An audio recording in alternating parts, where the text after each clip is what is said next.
Kyle Shanahan went on Right. podcast recently. What were your takeaways from his interview? So the main thing that I want to take away from this is that he said that he wouldn't give Trey Lance, and he didn't exactly say it this way, but he essentially said that he wouldn't give Trey Lance the Patrick Mahomes or Aaron Rodgers treatment of sitting him for a year just to sit him, which is what I love to hear.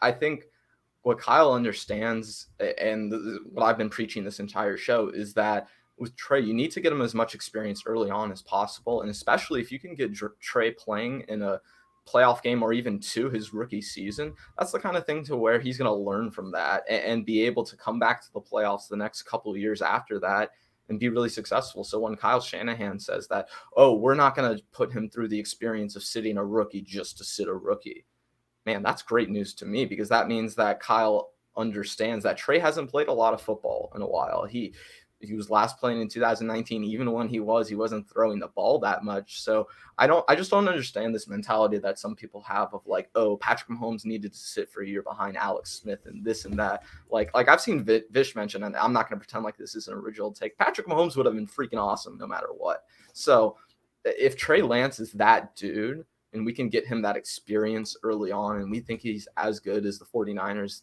think he is, then hell yeah, he should be playing as early as possible. And I love Kyle saying that he's not just going to give him this treatment just to do it. That's what's really exciting to me about that Kyle interview, among, the stuff where he was like, oh, he could be the starter in the future. That's really exciting, of course, too. Also, there's a difference between Jimmy Garoppolo and Alex Smith. Yes.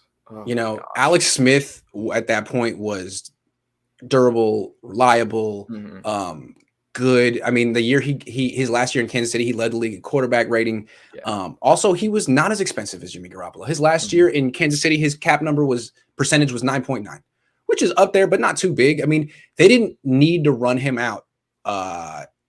They could have played Patrick Mahomes right away. They decided not to, and Alex Smith still gave him a great chance to win. He didn't stop them from winning. So no, it's a different situation. Jimmy is expensive. He's injury prone. Right. I think he's a problem. I think he was okay in 2019, but this is a different situation. And the other thing that I feel like I saw, so I didn't get to listen to the full pod because it's behind a paywall, but I've been reading all the articles people have been saying about it. And one thing I feel like people aren't talking about enough is that Kyle was saying, oh, this team, or he was talking about teams giving up trades, multiple first-round picks, right? He talked about how Jalen Ramsey, Jamal Adams, within their own division, teams are trading tons and tons of picks for players. So he was saying that, even going back to 10 years ago, this is something he wouldn't have considered back with the Washington football team and all that kind of stuff, right? But now that he sees what all these teams are doing now for guys who are even at the quarterback position, now that he's seen teams give up all this draft capital, yeah, if you go get Trey, it doesn't necessarily matter what the compensation is. Like the one thing to where I think people get a little lost with this issue is I don't know how much the Chiefs gave up to move up for Patrick Mahomes. I don't know how much the Bills gave up to move up to Josh Allen. It's not as much. No. But the point being is that if Trey is good enough, he'll justify what the 49ers gave up. That's true. So that's true. It's not going to matter in the long run if Trey is successful, right? No, and again, like he's not necessarily a sure thing the way Jalen Ramsey and Jamal Adams were, but he has the potential to be the biggest asset in football, which is a good quarterback on a rookie scale. Right. And what I think teams are learning is while there is value in slow playing a quarterback and developing him, you don't want to waste too much of that rookie contract.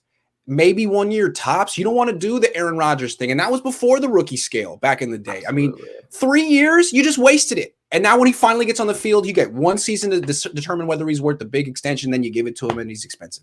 So, yeah, you want him on the field A.S.A.P. That's a word.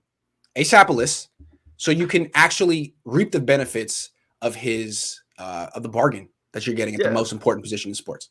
Because the sooner you play him, the sooner you're able to justify all the picks and the draft capital. And again, he doesn't have to be great right away. He's cheap. No. You can load up the team and make things easy on him. He just has to be a top 15 to top 20 sort of quarterback in the NFL. And I don't even think that's hard, given that I think Jimmy is probably like maybe a top 20 guy. And I would put him outside of there, but people would put him inside the top 20. So I think with Trey, like he just has to be a certain level of successful for him to justify all that we've given up.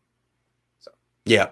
And again, it's like if he's as good as Jimmy Garoppolo, send Jimmy Yeah. Garoppolo packing because of the difference in financials.